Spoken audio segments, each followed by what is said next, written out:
সামনে একটি কৃত্রিম ঝর্ণা লাগানো হয়েছে দেখতে পাচ্ছেন।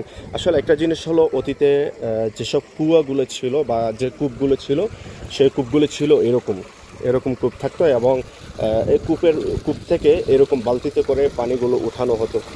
মাশাআল্লাহ তাবারাকাল্লাহ, খুব সুন্দর একটি কুয়া এখানে বানানো হয়েছে এবং এখানে দেখতে পাচ্ছেন পুরাতন স্ট্রাকচারের উপরে নির্মিত হয়েছে এখানে বেশ কয়েকটি ঘর।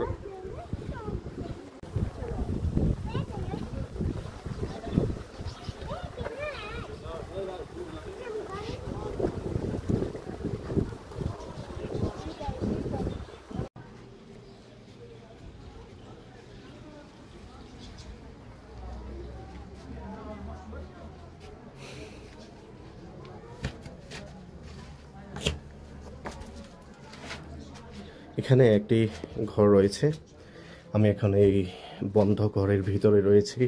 আসলে অতীতের যে ঘরগুলো ছিল, আল্লাহ রাসূল সাল্লাল্লাহু আলাইহি সাল্লামের যুগে যেসব ঘরগুলো ছিল এগুলো এরকমই ছিল।